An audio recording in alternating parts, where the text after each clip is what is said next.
ओ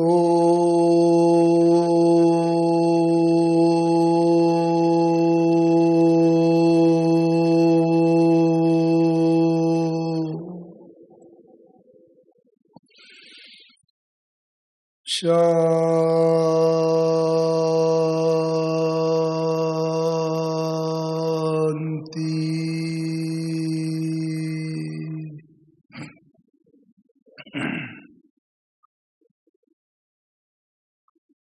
ओम शांति शब्द के अंदर ही सारे ज्ञान के रहस्य समाये हुए हैं। आज की मुरली भी हम सब ने जो सुनी और पिछले कुछ दिन से हम ये सुन रहे हैं, बाबा कुछ बातों पर विशेष बल दे रहे हैं। कौन सी एक दो बात जो शुरू से लेकर जहाँ से मुरली शुरू होती है वहाँ से लेकर मुरली के बीच बीच में भी वो शब्द जरूर आते हैं। कौन सा शब्द?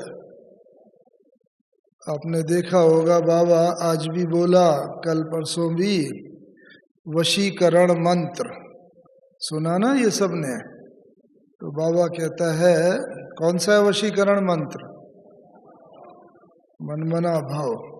मनमना भाव का भाव वो वशीकरण मंत्र है। शब्द जो है वो ये नहीं कि भाई मनमना भाव यही बोलते रहे, नहीं भाई मन ही मन बाबा को याद करके अपने आत्मिक स्वरूप में स्थित होना है। तो वशीकरण मंत्र, हाँ पहले जमाने में भी सुना करते थे वशीकरण मंत्र। किसी को अगर वश में करना होता है कि वो व्यक्ति हमारी इच्छा अनुसार चले, तो ऐसे वशीकरण मंत्र का प्रयोग करते थे। तो हमें भी ये वशीकरण मंत्र का प्रयोग करना है। किस पर करना है? सबसे पहले अपने ऊपर करना है।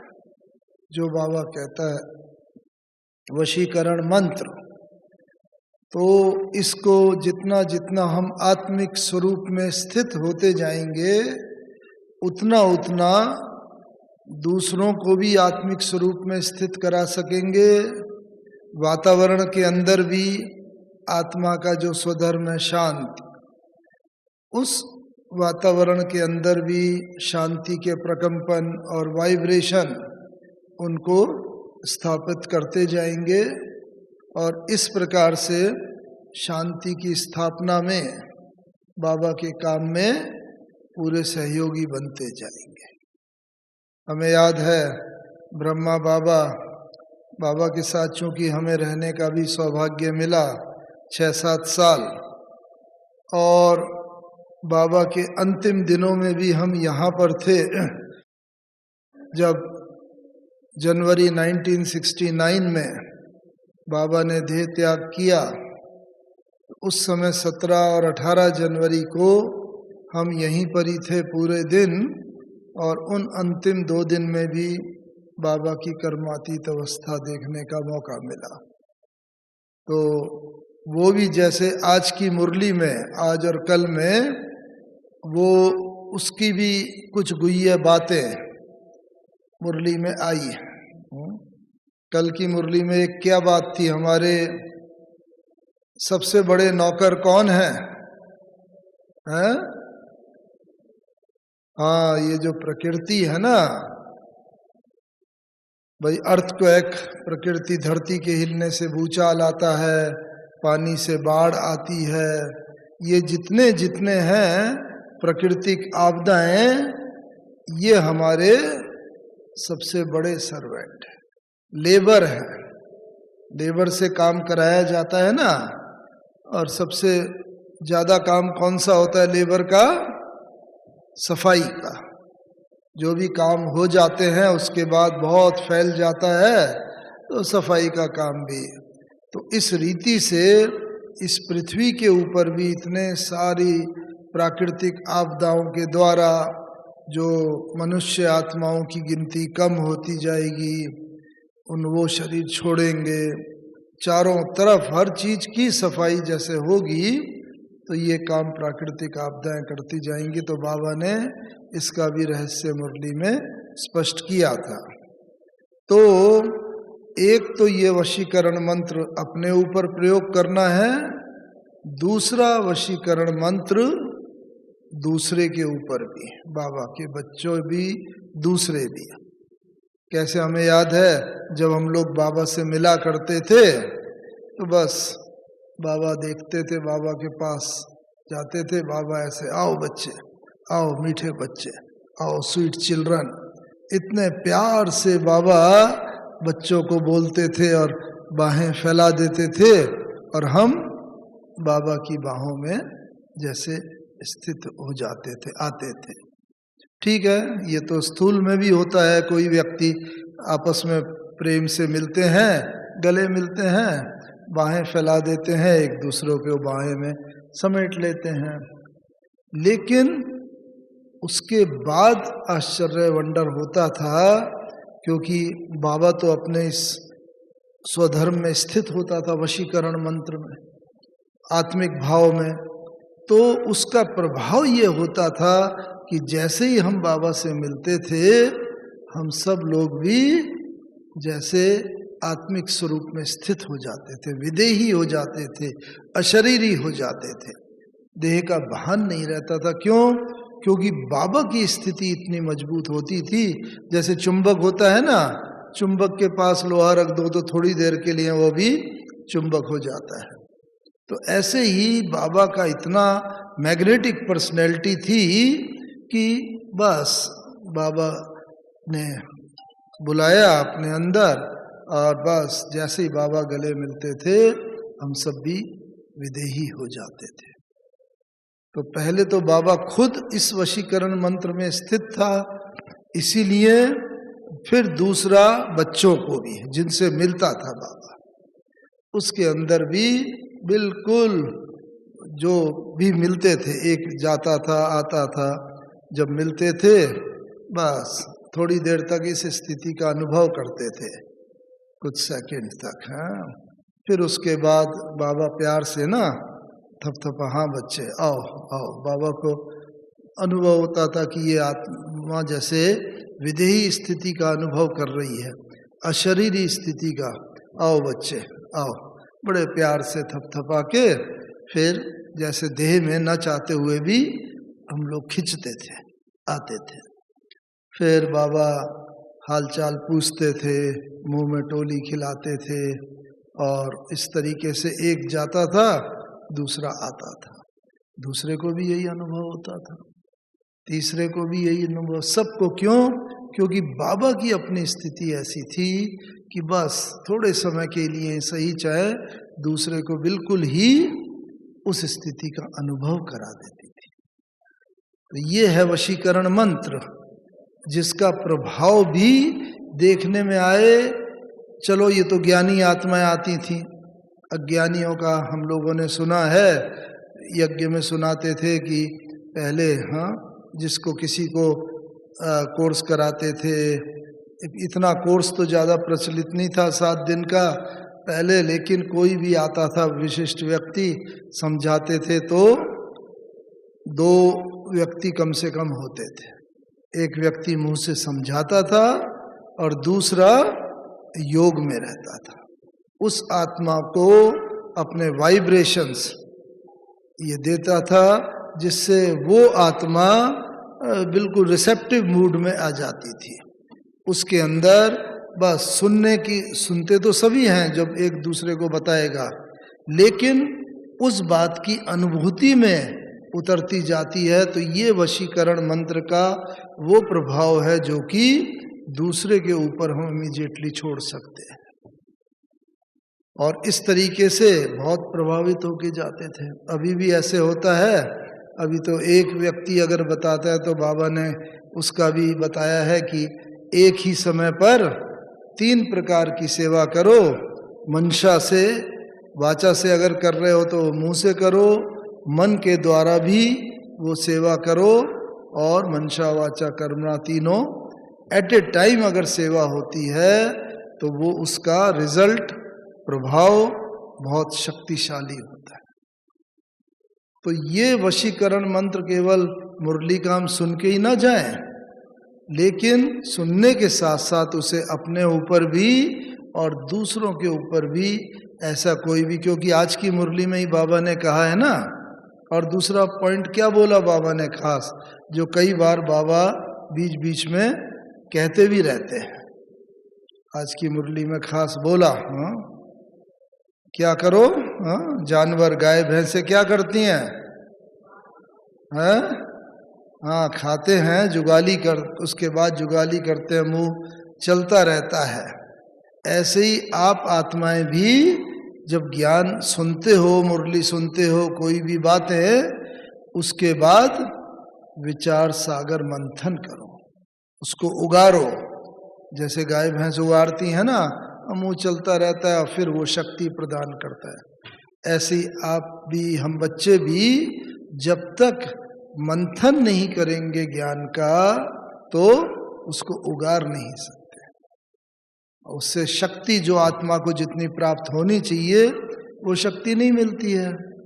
तो इसीलिए बाबा ये कहते हैं कि उसे मंथन कैसे करें।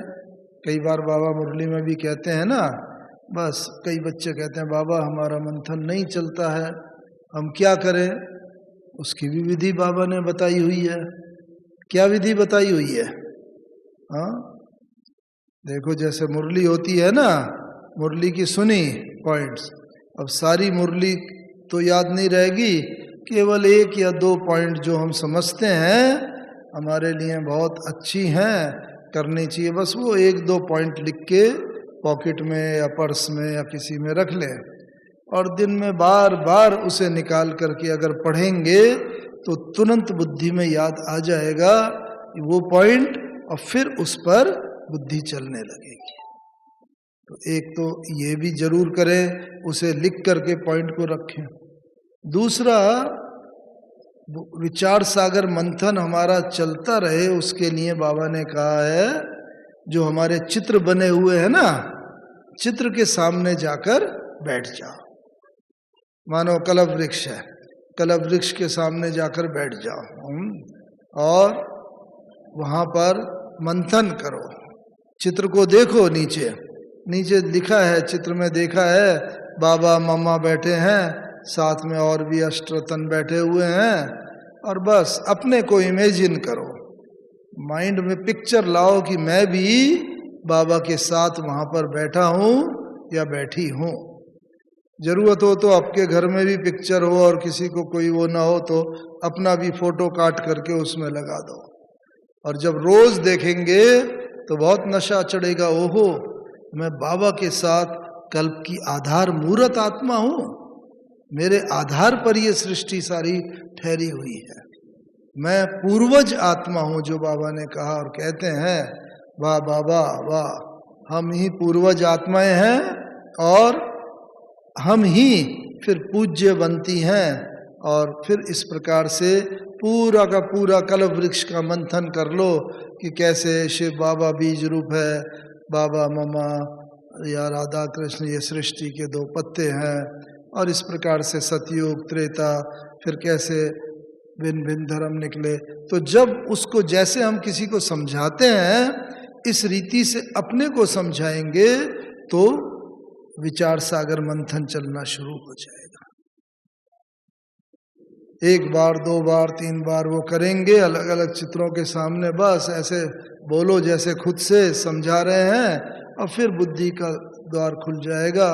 क्योंकि मुरली केवल सुनने की नहीं होती है, सुन लिया और ना 1 घंटा निकल गया, बहुत अच्छी मुरली थी, लेकिन उसको धारण भी अगर करते रहेंगे एक एक पॉइंट भी, तो फिर हम सब भी धारणा स्वरूप पूरे बन करके फिर जो भी सेवा होगी, जो बाबा कहता है ना, हमारा चलन चेहरा सब एक एक सेवा करे, हमें बोलने की भी जरूरत ना पड़े, मानो चेहरे पर इतना खुशी हो, आनंद हो और रुहाब हो रूहानी, तो दूसरे ही आकर पूछें भाई आपको क्या मिला है जो आप हमेशा इतने खुश रहते हो। तो इस रीति से क्या होगा कि जो बाबा मुरली में कहता है, एक तो उसको हम जरूर ये लक्ष्य रखें, मुझे इन चीज़ों को अपने अंदर धारण करना है। तो ऐसा करते करते मुरली तो हमारा सबसे बड़ी शिक्षक है। अगर हम कहें, सब कहेंगे हमारा बाबा से प्यार, शिव बाबा से प्यार है तभी तो आते हैं, बिल्कुल ठीक बात है, सबका बाबा से प्यार है, इतनी दूर दूर से तभी यहाँ बाप दादा से मिलने के लिए आए हैं। लेकिन बाबा ने उसके लिए भी कहा शिव बाबा से प्यार है, कैसे पता चले? बाबा ने हमेशा एक महावाक्य कहते हैं, जिसका मुरली से प्यार उसका मुरलीधर से प्यार। तो अपने को भी ये चेक करें, मुझे इतना मुरली से प्यार है, जो बाबा ने बोला है मैं वो धारण करती जा रही हूँ, मैंने जो सुना आज का वो कहाँ तक मैंने जीवन में उतारा है। तो इस रीति से उसको हम, और उसकी विधि भी बाबा ने बताई है, हमने तो खुद अनुभव किया है। अगर एक बार मुरली सुनो तो ठीक है, ज्ञान की पॉइंट कुछ बुद्धि में आ जाती है, लेकिन मुरली याद नहीं होती। फिर दूसरी बार पढ़ो, तीसरी बार, कम से कम मेरा तो ये अनुभव है व्यक्तिगत, जब तक 3 बार अच्छी तरह उसे पढ़े या सुने नहीं, या अंडरलाइन न करें किन्हीं पॉइंट्स विशेष को, तब तक वो पॉइंट बुद्धि में बैठती नहीं। कितनी बार होता है बाबा की हमें तो याद ही नहीं आता। अब कम से कम पिछले 50-55 साल से तो हम ज्ञान में हैं, कितनी बार ये रिवाइज कोर्स की मुरली सुनी होंगी, लेकिन हमें तो ख्याल में कभी नहीं आता बाबा ने ये बोला हो कि ये तुम्हारा ये लेबर है, ये जो भूकंप है और ये प्राकृतिक आपदा है, ये बड़े से बड़े नौकर हैं, लेबर्स हैं, लेबरर्स। देखो लेबरर्स भी ना कई बार नाखुश होते हैं तो हड़ताल कर देते हैं, काम नहीं करेंगे, काम नहीं करेंगे तब तो सारा काम ही रुक जाएगा। तो इसीलिए ये बातों को देखा, इसीलिए बाबा ने क्या करा है, ये जो नेचर के हैं, ये प्रकृति है, ये प्रकृति भी, हाँ क्या है प्रकृति के अर्थ बाबा ने 2 बताए हुए हैं। एक प्रकृति का अर्थ है हमारी नेचर, भाई मेरी नेचर है, मेरी प्रकृति है, मेरा स्वभाव है, ऐसा बोलना, ये करना, वो हम कह देते हैं ये प्रकृति है। और एक प्रकृति के ये 5 तत्व बाहर की प्रकृति। तो दोनों पर जब हम विजय प्राप्त करेंगे तब हम प्रकृति जीत, अंदर की प्रकृति पर करेंगे तो वो हम मन जीते माया जीत, प्रकृति जीत बनेंगे। इसीलिए कहा है मन के हारे हार है, मन के जीते जीत। एक ये है, और दूसरा बाहर की प्रकृति पर अगर विजय प्राप्त करेंगे, ये फ्लड हैं और अर्थक्वेक हैं, ये बहुत सन स्ट्रोक है, गर्मी, अति बरसात, अति सूखा आदि आदि, तो ये सब के ऊपर अगर विजय प्राप्त करेंगे, प्रकृति के तत्वों के ऊपर, जल, अग्नि, वायु, पृथ्वी, आकाश, तो फिर हम बाहर के प्रकृति जीत, प्रकृति माने ये शरीर, ये हमारा शरीर तो इन 5 तत्वों का बना है ना, अंदर की प्रकृति ये मन, ये हमारा ये अंदर की प्रकृति है, ये बाहर की प्रकृति है। तो तब हम प्रकृति जीत बनेंगे। और हमें याद आता है, हाँ कल रात भी जानकी दादी जी क्लास करा रहे थे ना, तो क्लास कर रहे हैं, आप देखना गौर से सुनना, 1999 की बात है, दिसंबर 31 दिसंबर का महीना था, last day of that millennium. हाँ, और उसके बाद तो नया साल तो हर साल शुरू होता है, लेकिन नया मिलेनियम शुरू हो रहा था, नया दशक शुरू हो रहा था, नया शतक शुरू हो रहा था। तो 2000, उससे पहले 19वीं सदी थी, 20वीं सदी, तब से तो उस दिन दादी जानकी की तबीयत बहुत खराब थी। दादी जी अहमदाबाद में लोटस हाउस है, वहाँ पर थे, और इधर यहाँ आपको मालूम है 31 दिसंबर को बाबा आते हैं हमेशा। 31 दिसंबर को बाबा यहाँ आए हुए थे, अव्यक्त बाप दादा गुलजार दादी के द्वारा बाबा ने मुरली चलाई, और मुरली के बाद हमारी वरिष्ठ दादियाँ और वरिष्ठ भाई वगैरह मिलते हैं बाबा से।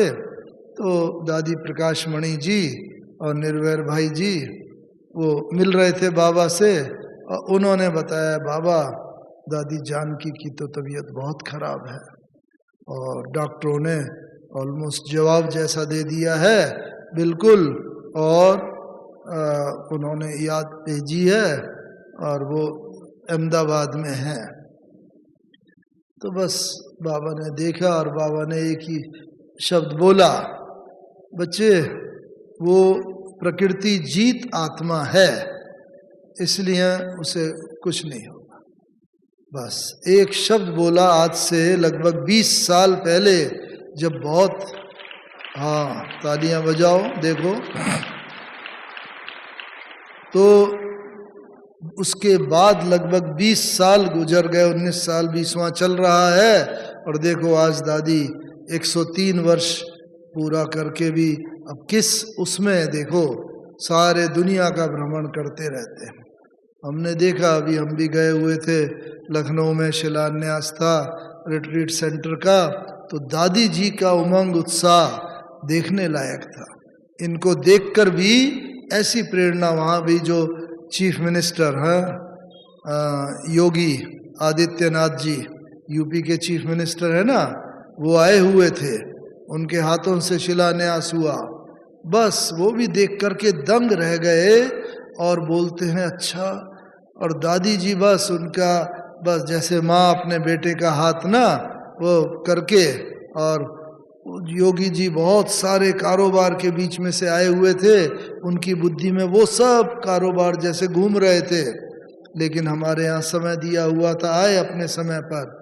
उसके बाद दादी जी की मैग्नेटिक पर्सनैलिटी ने उन्हें बिल्कुल ही एकदम उन भार से हल्का कर दिया, और यहाँ पर आए तो थे 10-15 मिनट के लिए, और लगभग 1 घंटा दादी जी के सानिध्य में बैठे रहे और उस वातावरण का अनुभव करते रहे।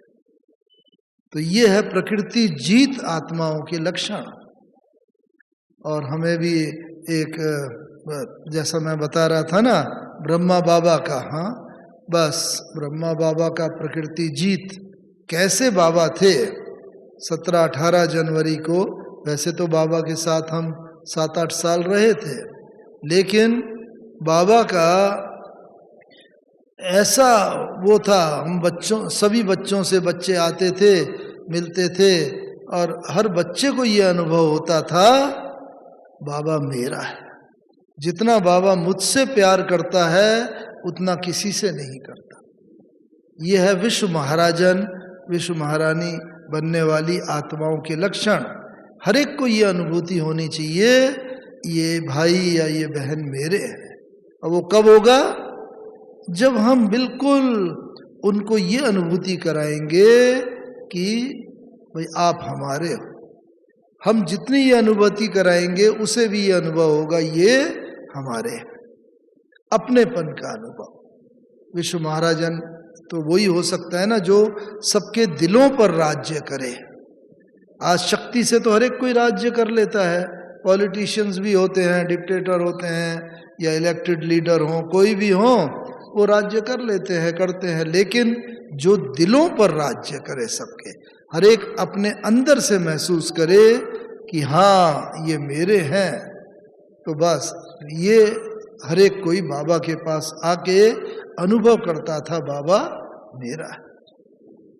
और क्या, बस बाबा से मिलते थे, बात करते थे, बस बाबा उत्तर देता था।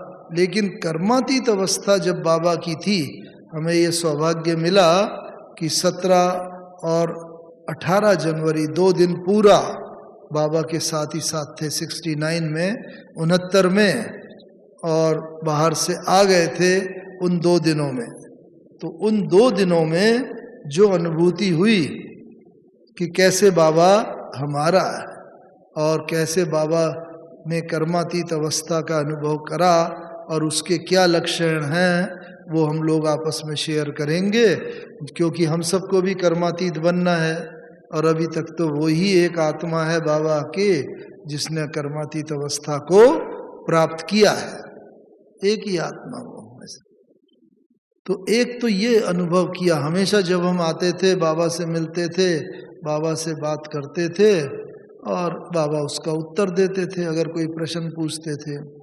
लेकिन इन 2 दिनों में हमने देखा, जैसे ही बाबा के सम्मुख जाते थे बाबा दृष्टि देते थे और दृष्टि देकर मन का जैसे क्या प्रश्न है, क्या बात लेकर आए हैं, वो हाल पढ़ लेते थे। और फिर बाबा कहते थे, अच्छा बच्चे ये पूछने आए हो, अच्छा ऐसा कर लो, ऐसा हो जाएगा। यानी हमें एक शब्द भी बोलने की जरूरत नहीं पड़ती थी, एक शब्द भी नहीं, जो मन में होता था वो बाबा समझ लेते थे। क्यों? क्योंकि बाबा ने उस स्थिति को प्राप्त कर लिया था जिसे कहते हैं मन जीते जगत जीत की स्थिति। अपने मन के संकल्पों पर बाबा का पूरा पूरा नियंत्रण हो गया था और बस इसी कारण से जब अपने संकल्पों पर जिसका पूरा नियंत्रण होता है वो दूसरे के जो सम्मुख आता है उसके संकल्पों को भी पूरा पढ़ सकता है और वो पढ़ करके फिर उसका समाधान भी कर देता है। तो एक तो कर्मातीत अवस्था वाली आत्मा का ये लक्षण होता है जो हमने प्रत्यक्ष रूप में देखा। दूसरा, जो आत्मा जितनी कर्मातीत अवस्था के निकट पहुंचती जाएगी ना, उसे आने वाली घटनाओं का पूरा आभास होता जाएगा। बस जैसे लौकिक में भी कह देते हैं कई बार कि coming events cast their shadows before. हर एक को अनुभव नहीं होता है, लेकिन जो कोई भी जो आत्मा जितना कर्मातीत अवस्था के निकट होगी उसे वर्तमान में जैसे क्लियर होता है हर चीज, ऐसे ही उसको भविष्य भी बिल्कुल क्लियर होगा। जैसे हम सबको पास्ट जो हो गया वो मालूम है, वर्तमान जो चल रहा है वो मालूम है, लेकिन भविष्य क्या होने वाला है वो नहीं। लेकिन जो कर्मातीत अवस्था के निकट होगी आत्मा, उसके सामने भविष्य भी उतना ही स्पष्ट होता जाएगा जैसा कि वर्तमान है। और ये हमने बाबा का देखा उन दिनों में, 2 दिन में ये अनुभव किया। कोई भी जो था, बाबा ने सुबह क्लास के बाद बोला, हमारे ईशु दादी जी हैं, वो उस समय बाबा के पीए जैसे होते थे, बाबा बोलते थे, पत्र वगैरह लिखाते थे, कोई भी तो वो सारा पर्सनल कारोबार किया करते थे। तो बाबा ने बोला, बच्ची, क्योंकि उस समय तो इंटरनेट और ईमेल और ये सब तो था नहीं, 69 की बात है, तो पत्र आते थे बच्चों के और बाबा फिर पत्रों के उत्तर देते थे। और बाबा को ये आभास हो गया था कि बस अब मैं कर्मातीत अवस्था के निकट पहुंच गया हूँ, अब ये शरीर मेरा थोड़े समय के लिए ही है, ये मेहमान है। और बस इसीलिए बाबा ने ईशु दादी को बोला, बच्ची, जितने भी पत्र आए हुए हैं ना, सबके तुम उत्तर लिखा लो। कोई भी पत्र ऐसा ना रह जाए जिसका उत्तर ना लिखा हुआ हो, नहीं तो उन बच्चों के संकल्प चलेंगे, हमने बाबा को पत्र लिखा लेकिन बाबा ने उत्तर ही नहीं दिया और बाबा चले गए। तो ये ऐसा बाबा को बिल्कुल अपने अंदर स्पष्ट वो था, जिससे बाबा ने सारे पत्रों के उत्तर लिखवाए, जिससे कोई भी पत्र ऐसा न रह जाए जो किसी बच्चे का कोई संकल्प चले। तो इससे स्पष्ट है कि जो कर्मातीत अवस्था के आत्मा निकट पहुंच गई होगी, हर आत्मा के वो संतुष्टि का अनुभव कराती चलेगी। कोई भी आत्मा न वो किसी से असंतुष्ट होगी, नाखुश होगी, न कोई दूसरी आत्मा भी उससे नाखुश या असंतुष्ट होंगे। वो ऐसा अनुभव, क्योंकि उस जो कर्मातीत अवस्था को जिसने पा लिया है वो आत्मा तो बहुत बहुत शक्तिशाली आत्मा है। इसीलिए सबके दिलों का हाल जान के उनकी इच्छाओं को वो पूर्ति करती रहेगी, जिससे किसी के मन में भी अप्राप्ति का या असंतुष्टि का कोई भी अनुभव नहीं होगा। और बाबा का क्या देखा, हाँ देखो बाबा की इतनी उम्र थी और कई बार बाबा को खांसी भी आती थी, और खांसी जब आती थी तो हम लोगों को लगता था बाबा को जैसे बहुत तकलीफ हो रही है, क्योंकि कई बार आंखें भी बाबा की गीली हो जाती थी। लेकिन वो देखते भी, हाँ बस बाबा को जब खांसी आती थी बाबा क्या करते थे, हाँ आप लोग भी गए होंगे ऊपर मधुबन में, न गए हों तो जब आप जाए वहाँ हिस्ट्री हॉल में देखना, वहाँ पर बाबा क्लास कराते थे। पांडव भवन में हिस्ट्री हॉल है, तो वहाँ क्लास कराते थे। तो 3 संदली ऐसे पड़ी रहती थी, एक किनारे वाली पर बाबा आके बैठते थे, सब दूसरे किनारे वाली पर मम्मा बैठते थे, और बीच वाली संदली खाली रहती थी।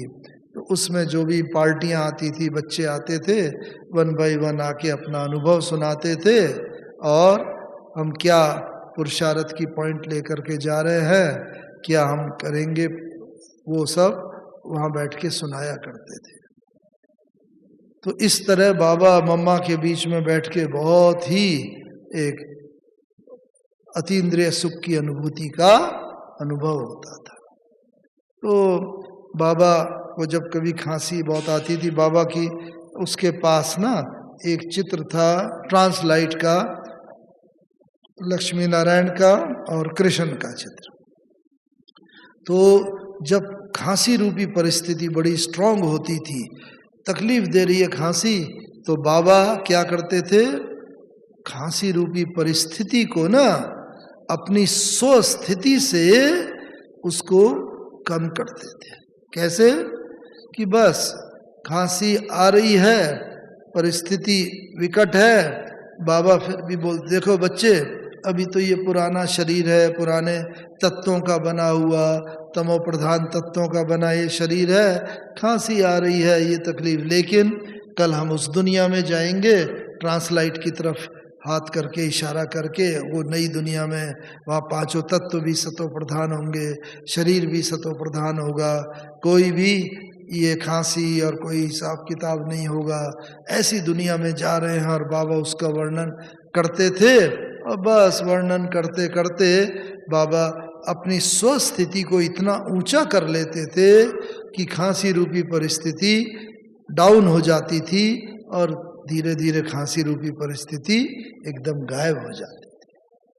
हम बच्चों के लिए भी यही शिक्षा है कि कोई भी परिस्थिति हो, ये तो शरीर की परिस्थिति आई खांसी के फॉर्म में, कभी कोई परिवार की परिस्थिति हो, कोई और तन मन धन की कोई दूसरी और परिस्थिति हो, लेकिन अगर हम अपनी स्वस्थिति को इतना ऊंच बना लेते हैं, महान बना लेते हैं, तो वो परिस्थिति का कभी भी हमारे ऊपर वार नहीं होगा, और वो बस कैसे चली गई वो पता नहीं। तो ये कर्मातीत अवस्था की आत्मा का एक और लक्षण है कि वो परिस्थिति से कभी हार नहीं खाएगा, स्वस्थिति को इतनी मजबूत कर लेगा कि परिस्थिति उससे हार करके वो चली जाएगी। एक ये है। और क्या देखा वहां पर, हाँ बाबा का देखो, ये शरीर भी ना जैसे नेचर का है, बता रहे थे 5 तत्वों का बना हुआ है। तो ये जब कोई परिस्थिति आती है तो क्या होगा, बाबा ने कहा अंतिम पेपर तो बहुत आएंगे, अंत तक आते रहेंगे, लेकिन अंतिम पेपर जो है वो है ये शरीर का पेपर। क्योंकि जो भी बचे कुछ हिसाब किताब होंगे ना, वो इस शरीर के द्वारा चुकतू होंगे। और शरीर तो हमारा सबसे निकट से निकट का साथी है, आत्मा है, और ये शरीर के द्वारा तो सभी कुछ अनुभव करना पड़ता है। तो बाबा का उस दिन, हाँ रोज क्लास जो होती है ना, जब आत्मा, क्योंकि अंत समय में क्या होगा, जब आत्मा शरीर छोड़ती है तो उसको उन चीजों की, उस व्यक्ति की, उस वस्तु की, उस वैभव की आने की संभावना है उसकी बुद्धि में, याद उनकी जिनकी तरफ उसका कुछ लगाव होगा, अटैचमेंट होगा, वो व्यक्ति याद आते हैं। इसलिए कई बार हम कह देते हैं कोई व्यक्ति बहुत बीमार है, उसके प्राण नहीं निकल रहे हैं, जैसे अटके हुए हैं, हम कहते हैं जैसे भाई फलाने की वजह से उसका बेटा आने वाला है, या उसकी वजह से ये प्राण अटके हुए हैं। और कई बार देखा जाता है जैसे वो व्यक्ति आता है, मिला, बात की, बस ये व्यक्ति शांत हो जाता है। तो होता क्या है, हमें ये देखना है, जो बाबा ने आज भी मुरली में और कल भी मुरली में था, कि अंत समय किसी की याद ना आए। अंत समय अगर किसी की भी याद आई ना, तो बस वहां जाके बुद्धि अटक जाएगी, और फिर वहां ही वो बुद्धि, चूंकि वहां पर अंत समय आत्मा वही संस्कार लेके गई है, उस व्यक्ति के, उस वस्तु के, उस वैभव के, उन चीज के, तो अंत में जाके वहीं जन्म लेना पड़ेगा, और फिर से हमारा हिसाब किताब वहां पर चुकतू करना पड़ेगा। इसलिए अगर हम चाहते हैं कि हम कर्मातीत अवस्था को प्राप्त करके इस शरीर को छोड़ें, कोई भी याद ना आए, उसके लिए क्या करना है? उसके लिए अभी से ही उन चीजों को, उधर उन व्यक्तियों को योगदान करके अभी से ही सारे सूक्ष्म कर्म बंधन भी अगर हैं उन्हें काट लेने हैं। मानो व्यक्ति को होता है सारा जिंदगी भर कमाया, क्या होगा, तो विल करते हैं, अगर कई होता है कर लेंगे, अभी क्या है, अभी कौन सा जा रहे हैं, बस ऐसा कहते, अचानक का पार्ट कभी खुल जाता है, हो जाता है, चले जाते हैं। फिर यहाँ पर आके ना, जब उनके दूसरे रिश्तेदार आके भोग लगाते हैं, ये मैं बीके की बात बता रहा हूँ, बीके भी कई बार होते हैं, कर लेंगे, ये काम कर लेंगे, ये सेंटर खोल लेंगे, इतना पैसा धन सेवा में लगा लेंगे, लेकिन भावना अच्छी होती है, लेकिन दूसरे और जरूरी काम आ जाते हैं, ये काम टल जाता है, और अगर शरीर छूट गया, फिर जब संदेशी के द्वारा भोग लगाया जाता है, बहुत दुख मनाते हैं। कई बार तो आंसू से, आंखों से आंसू आ जाते हैं, देखो मैं ये सोचता रह गया और मेरा शरीर छूट गया, अब बाबा क्या होगा? तो बाबा कहता है, अब तो भाई जो करेगा वो पाएगा, अगर तुम अपने हाथ से करके गए होते तुम पाते, अभी अगर तुम्हारा बेटा करेगा या वो करेगा तो वो पाएगा। तो इनसे हम ये शिक्षा लें कि अगर हमारे कोई काम पेंडिंग पड़े हुए हैं, रहे हुए हैं, ये करना बाकी है, उसको करके निपटा लें। विल करनी बाकी हो, पूरा परिवार अगर नहीं है, विल में भी जो लिखना हो, जिससे वो भी सफल हो जाए हमारे बाद। कोई भी ऐसे पेंडिंग काम है, बचे हुए काम है, अधूरे काम है, उनको हम निपटाते जाए, जिससे वहां पर अंत समय बुद्धि भटकती वहां है, अटकती वहीं है जहां पर कि कोई काम रहा हुआ। ऐसा है। इसी प्रकार से अपने को बिल्कुल फ्री करते चले बुद्धि से, अंत तक का काम तो होगा। बाबा ने भी देखो अंतिम दिन तक भी मुरली चलाई, अंतिम दिन तक पत्र लिखे, इतने बच्चों की पालना की। कार्य तो जो निमित्त करने हैं, जिसकी यज्ञ की रिस्पॉन्सिबिलिटी है, वो तो करना ही है, लेकिन कार्य के साथ साथ हम ऐसे ये भी करते रहे, निपटाते रहे। और क्या है, ये प्रकृति जीत, ये बहुत आवश्यक है, क्योंकि इस प्रकृति से हमारा आखिरी क्षण तक संबंध है। ये जल, अग्नि, वायु, पृथ्वी, आकाश, ये जो 5 तत्व है ना, बस ये अंत समय हमारे शरीर छोड़ने में ना बाधक न बने। और दूसरी बात, हम जब शरीर छोड़ें तो ये कोई भी बंधन न रहे, और आत्मा ऐसे ही चली जाए जैसे ब्रह्मा बाबा छुट्टी जस्ट एकदम अंत समय में चले गए, मक्खन से बाल की तरह आत्मा निकल गई। वो कब होगा? हम भी अपनी इच्छा से शरीर छोड़े। शरीर तो हर एक कोई छोड़ता है, जो भी दुनिया में पैदा हुआ है उसे शरीर छोड़ना ही है, लेकिन ब्यूटी तो तब है, महानता तो तब है जब हम अपनी इच्छा से शरीर छोड़े, भीष्म पितामह की तरह शरीर छोड़े। वो कैसे होगा?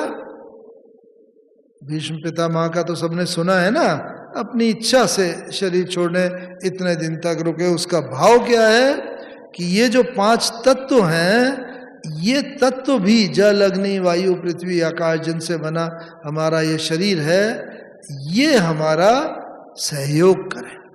हम इनको रोक सकना भी नहीं, इतनी देर के बाद, इतने समय के बाद ये करना है। कब होगा?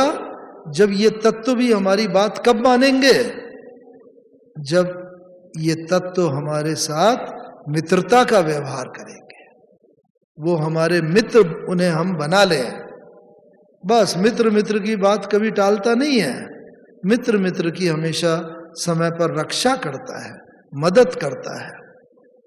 तो मानो इन तत्वों को कैसे मित्र बनाएंगे? अभी तो बहुत है ना, सब तरफ से जो आए हैं, और मित्र की बात मानने के लिए उसके साथ संस्कार मिलाने पड़ते हैं। मित्रता किन के बीच में होती है? जिनके आपस में संस्कार मिले होते हैं। कोई शराबी होगा, उसकी शराबी के साथ मित्रता होगी। कोई भक्त आत्मा होगी, उसकी भक्त के साथ मित्रता होगी। तो ऐसे ही ये इन तत्वों के साथ मित्रता के लिए जो तत्व के गुण हैं, वो गुण हमें धारण करने पड़ेंगे। बस हमारे संस्कार और उन तत्वों के संस्कार मिल जाएंगे तो हम कर्मातीत अवस्था को पालेंगे। अपनी इच्छा से शरीर छोड़ेंगे, जो कि कर्मातीत अवस्था का एक मुख्य आवश्यकता है, मुख्य लक्षण है कि हम अपनी इच्छा से शरीर छोड़ें। तो मानो पृथ्वी है, भूचाल की बात है, हाँ?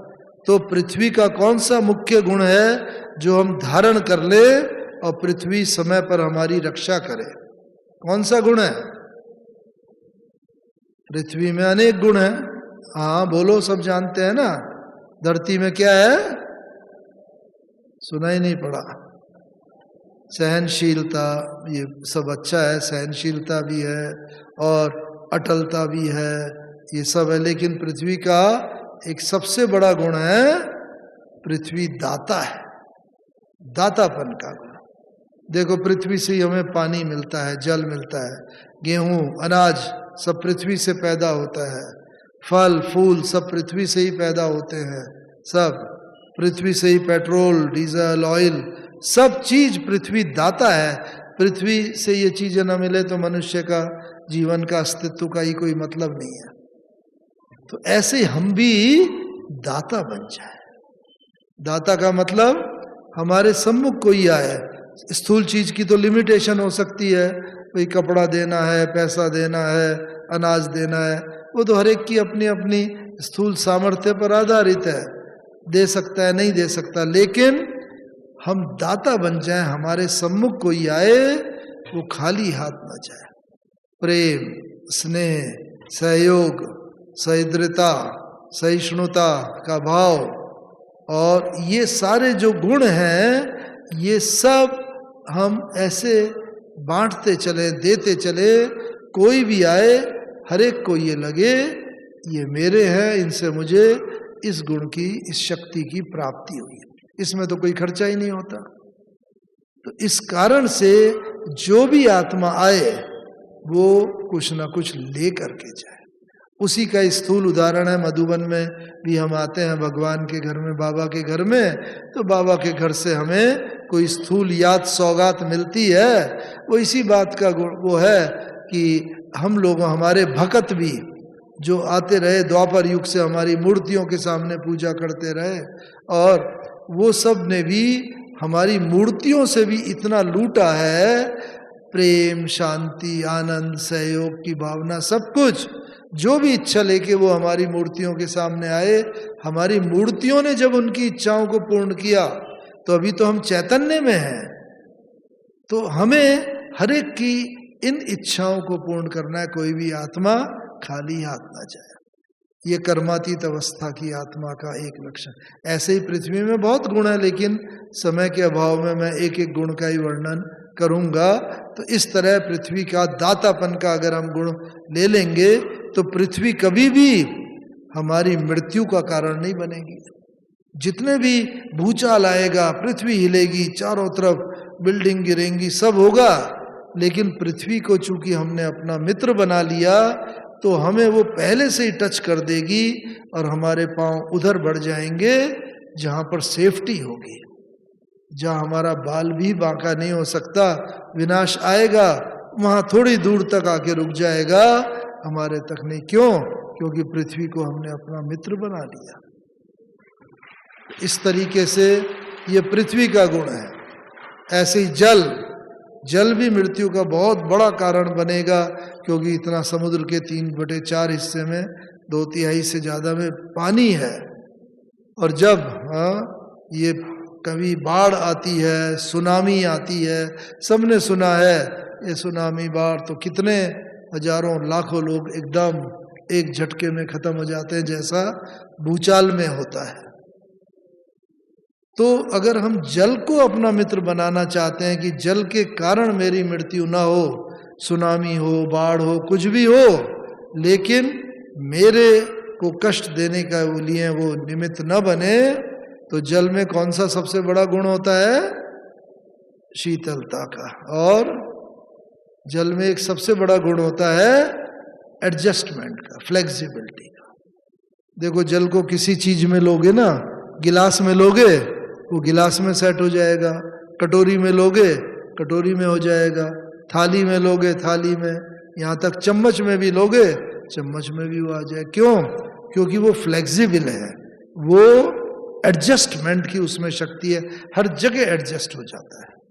ऐसी अगर हम भी अपने अंदर एडजस्टमेंट की शक्ति धारण कर लेंगे ना, हर आत्मा के साथ हम एडजस्ट होके चल सके। ये नहीं कि मैं इनके साथ तो एडजस्ट हो जाता हूँ, इनके साथ एडजस्ट होना मुश्किल है।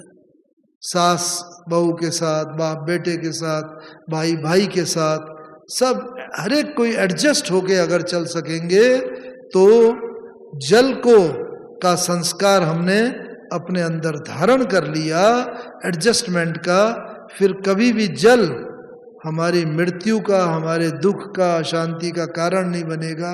चाहे जितना भी फ्लड आएगा, जितनी भी सुनामी हो, लेकिन हम आत्माओं तक वो आपदा नहीं आएगी, थोड़ी दूर तक ही चाहे रुक जाएगी। क्यों? यही तो हमारा गायन है कि बस जो प्रकृति जीत होते थे उन्होंने दूर से ही, द्वापर युग से भी ऐसे ऋषि मुनि होते थे, घोर घने जंगलों में रहते थे, शेर और बाघ हिंसक प्राणी आते थे, लेकिन उनको कोई भी नुकसान नहीं करते थे, क्योंकि उनकी प्रकृति, उनकी अपनी नेचर, उनका इतना स्ट्रांग होता था कि बस वो हिंसक प्राणी भी दूर ही रह जाते। तो ये हमें नेचर बनानी है, जल की नेचर, एक तरफ शीतल भी हो, शांत भी हो, लेकिन संसार की हर आत्मा से हम एडजस्ट होके चले। ये तो ब्रह्मा बाबा में देखा, बाबा के सामने बड़े बूढ़े आते थे, बाबा बुजुर्गों की तरह व्यवहार करते थे। बच्चे आते थे, मैं भी जब ज्ञान में आया 16-17 साल का था, तो बस कई बाबा कहे आओ बच्चे चलो पहाड़ी पर चलते हैं टहलने, कई बार जाना हुआ। आओ बच्चे बैडमिंटन खेलते हैं, बैडमिंटन बाबा, मतलब यंग के साथ यंग की तरह व्यवहार, बुजुर्गों के साथ बुजुर्ग की तरह व्यवहार, तभी तो अपनापन महसूस होगा ना। और ये ही विश्व महाराजन और प्रकृति जीत आत्माओं की निशानी है। हर एक का दिल जीत सके, हर एक का दिल जीत करके उस पर राज्य कर सके। तो ब्रह्मा बाबा के में भी कर्मातीत अवस्था को इसीलिए पाया, उनको भी आभास हो गया था कि बस आज का ये अंतिम दिन है। और इसी तरह बाबा ने और क्या करा, 18 जनवरी की रात्रि को मुरली चलाई। रोज तो क्लास होती है 9 बजे, उस दिन बाबा ने क्लास कहा भाई आज बस 7 बजे ही क्लास होगी, सबको इन्फॉर्म कर दो, सब भोजन करके आए। तो सब भोजन करके आ गए, बाबा भी आ गए और जल्दी ही क्लास हुई। लेकिन उस क्लास की एक विशेषता थी कि हालांकि बाबा का तबीयत थोड़ा ठीक नहीं था, खांसी वगैरह थी सुबह दोपहर पूरा, लेकिन उस वक़्त बाबा ने जो मुरली चलाई, न एक बार भी खांसी आई, न एक बार भी कफ निकालने की जरूरत पड़ी, कुछ नहीं। और बस जो कहा जाता है ना कि कर्म भोग, शरीर के जो भी कर्म भोग थे उन कर्म भोग के ऊपर योग बल ने जैसे संपूर्ण रीति से विजय प्राप्त कर ली। और ये कर्मातीत अवस्था के आत्मा के लक्षण होते हैं कि बस अंत समय तक कोई भी उसका हिसाब किताब शरीर से और किसी भी व्यक्ति वस्तु से नहीं रहेगा, और वो आत्मा विजयी बनकर जैसे चली जाएगी। और बाबा, हाँ, ये कर्मातीत बाबा को हमने देखा। हाँ, मैं भी सामने ही मुरली सुन रहा था, बाबा की 18 जनवरी की रात्रि क्लास बाबा करा रहे थे, बैठा हुआ था। अब वो जो आत्मा होती है कर्मातीत अवस्था की आत्मा, तो वो तो सब अपने भक्तों की मनोकामनाओं को पूर्ण करती है। भक्त के अंदर कोई ऐसी अतिरिक्त इच्छा ही नहीं रहती कि जो उसकी मनोकामना पूर्ण ना हो। तो ब्रह्मा बाबा तो हम सभी के इष्ट देव है। तो बस अंदर मुरली सुनते सुनते मेरे मन में भी एक विचार आया। हाँ, वैसे तो पर्सनल है, लेकिन आप सबके सामने बताते हैं कैसे इष्ट आत्माएं अपने भक्तों की इच्छाओं को पूर्ण करते हैं। तो मेरे मन में विचार आया, वाह, क्या ही अच्छा हो बाबा अगर कुछ मेरे बारे में बोले, मेरे लिए मार्ग प्रदर्शन और करें, कोई ज्ञान की बात बताएं हमारा नाम ले करके, जिससे एक तो जनरल मुरली होती है सभी के लिए, और अगर नाम लेके किसी को बोलते इसका मतलब ये पॉइंट उसके लिए है। तो बस हमारे मन में जस्ट संकल्प आया और आने की देर ही नहीं हुई थी। अब बाबा तो एकदम कर्मातीत अवस्था को प्राप्त कर चुके थे, मन जीते जगत जीत की स्थिति बाबा की थी। तो बाबा के मन में अपने कोई भी व्यर्थ संकल्प नहीं थे, इसीलिए जैसे ही वो संकल्प हमें उठा बाबा तक पहुंचा होगा, और बाबा ने तुरंत ही नाम ले करके कुछ बहुत अच्छे अच्छे मधुर महावाक्य उच्चारण कर दिए, जो आज तक हमारे जीवन के लिए एक मार्ग प्रदर्शना बने हुए हैं। बहुत अच्छा। तो ऐसा ही कर्मातीत अवस्था के निकट जब हम भी पहुंचेंगे तो हमारे सामने भी बहुत भक्त लोग आएंगे, और उन भक्त के अंदर बहुत इच्छाएं होंगी, लेकिन हम उनकी इच्छाओं को तब पूर्ण कर सकेंगे जब अपने मन के ऊपर हमने विजय प्राप्त की होगी। नहीं तो मेरे अपने मन के संकल्प और भक्त के मन के संकल्प, उन दोनों में द्वंद्व होता रहेगा, और हमें पता ही नहीं चलेगा कौन सा मेरा संकल्प है, कौन सा भक्त का संकल्प है, तो उसकी इच्छा पूर्ण ही नहीं हो पाएगी। तो ये दो तत्वों का देखा। तीसरा तत्व है वायु तत्व। वायु में क्या गुण होता है विशेष?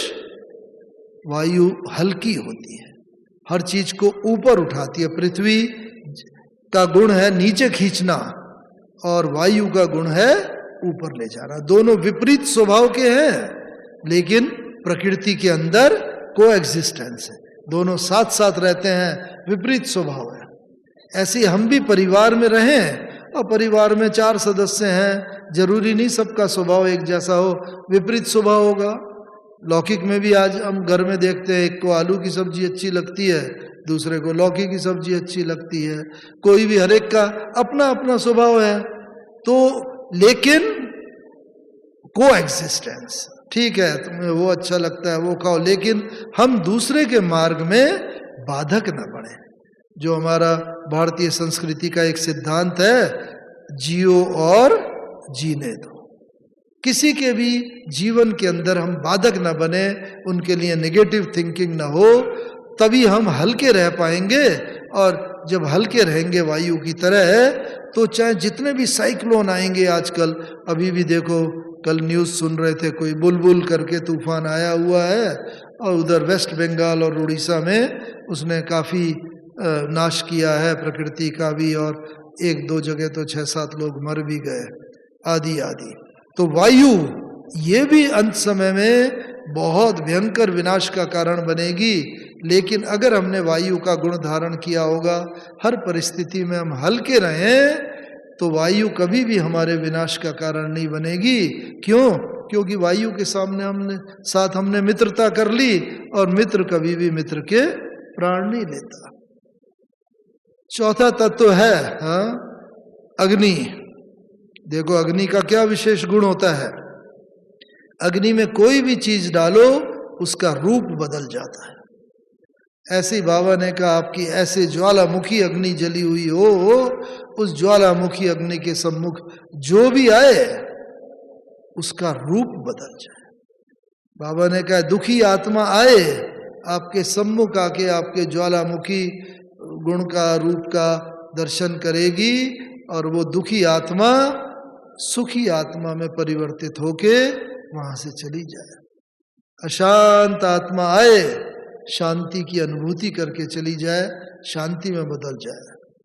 इस प्रकार से उसका रूप हम तभी बदल सकते हैं जो बाबा ने कहा है ज्वालामुखी रूप अगर होगा, जैसे ब्रह्मा बाबा का भी था, बाबा के सम्मुख जो भी आता था बस बाबा को देखा, बस अंदर बहुत कई बार बहुतों ने बताया हम ये पूछेंगे ऐसा सोच करके आते थे, लेकिन बाबा की इतनी महान स्थिति को देखकर हम सब एकदम शांत हो जाते थे, मुंह से एक शब्द भी नहीं निकलता था पूछने के लिए।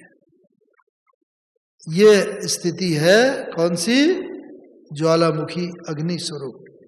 और पांचवा तत्व है आकाश, अंतर। आकाश का क्या विशेष गुण है, आकाश इतना महान है। हाँ, अगर हमने आकाश का गुण महानता, क्या बड़े दिल वाले का क्या लक्षण होता है, किसी की भी बात को वो दिल में नहीं रखता, वो क्षमा कर देता है। क्षमा करो और क्षमा मांग लो, जीत है इसमें हार नहीं। क्षमा वीरों का भूषण है, कायर का व्यवहार नहीं। जो कायर होगा ना, कमजोर होगा, वो क्षमा नहीं कर पाएगा, लेकिन जो शक्तिशाली होगा अंदर से, इसीलिए महान आत्मा है, मदर टेरेसा होके गए, गौतम बुद्ध होके गए, महावीर स्वामी होके गए, जो महान, इवन ब्रह्मा बाबा को हमने देखा, दादी प्रकाश मणि जी को, उनके साथ कई वर्षों तक रहने का मौका मिला। इतनी बड़ी बड़ी बातें हो जाती थी, एकदम कोई भी हिल जाए, लेकिन उनके सम्मुख आते थे, देखते थे, कोई बात नहीं, अच्छा चलो आज ऐसा किया कल बदल जाएगा। बस क्षमा के भाव, हर एक को जितना क्षमा करते चलेंगे उतना हमारी महानता का प्रदर्शन होता जाएगा। हम भी संपूर्ण और संसार को भी एक ऐसा वातावरण, अनुकूल वातावरण देने के निमित्त बनते जाएंगे। तो ये जो पांच तत्वों को भी जब हम अपना मित्र बना लेते हैं, तो ये पांच तत्व भी अंत समय में हमारी इतनी सहायता करते हैं कि बस ये अंत में हम अपनी इच्छा अनुसार ब्रह्मा बाबा की तरह शरीर छोड़ें। और इसीलिए बाबा का देखा, जब बाबा ने अंतिम मुरली चलाई और अंतिम मुरली चला करके बाबा दरवाजे के पास आए और बाबा ने कहा बस अच्छा बाबा बच्चों से छुट्टी लेता है, विदाई लेता है। देखो बाबा को मालूम था छुट्टी लेता है, विदाई लेता है, इतना ये शब्द बाबा ने इतने वर्षों में कभी भी एक बार भी नहीं बोले, उसी दिन बोले अच्छा बाबा बच्चों से छुट्टी लेता है, विदाई लेता है। ये शब्द बोल के बाबा गए, दरवाजे के बाहर गए और बस कमरे में जाकर दादी प्रकाश मणि जी के हाथों में हाथ और नैन मुलाकात करते हुए बाबा ने जैसे छुट्टी ली। और बस हम सबको भी ऐसे ही छुट्टी लेनी है। और बाबा से अंत में एक बात बता के ये पूर्ण करता हूँ। बाबा को बच्चों ने पूछा बाबा आपका अंतिम दिन का, अंतिम समय के कुछ 2-4 मिनट का क्या अनुभव था जब आत्मा शरीर छोड़ने वाली थी, बाबा वो आप अनुभव बताओ। तो वो बाबा ने कहा कि बच्ची अंत समय में कर्म भोग और कर्म योग बल की बहुत गहरी युद्ध चल रही थी। पहले तो भोगना, दर्द बहुत तेज था और बहुत कष्ट दे रहा था और योग बल उसकी तुलना में कम था। लेकिन धीरे धीरे धीरे जैसे बाबा योग बल को बढ़ाते गए, भोगना कम होती गई और अंत में जैसे कर्म भोग बिल्कुल समाप्त हो गया और योग बली, हाँ बाबा बस मैं आत्मा अब इस संसार से और इस देह से अपने हिसाब किताब पूरी करके आपके पास आ रही हूँ। बस यही संकल्प था। और ये संकल्प कह के बाबा ने कहा, आत्मा ने बस शरीर से ऐसे छोड़ दिया, शरीर को जैसे मक्खन से बाहर। हम लोग भी अंत में यही लक्ष्य रखें कि हमें भी जब जाना है, जाना तो है ही है, शरीर छोड़ना ही है, इस शरीर के साथ तो सतयुग में जाना नहीं। तो इसीलिए जब हम जाएं, शरीर छोड़ें, ब्रह्मा बाबा की तरह कर्मातीत अवस्था को प्राप्त करके ही शरीर छोड़ें, जिससे कोई भी ये विघ्न, न ये शरीर, न शरीर के संबंधी, न कोई वस्तुएं, न कोई भी वैभव, कोई भी चीज हमें अपनी तरफ न खींच सके और हम कहें बाबा अच्छा अब हम आपके पास आए कि आए। ओम शांति, ओम शांति, ओम शांति।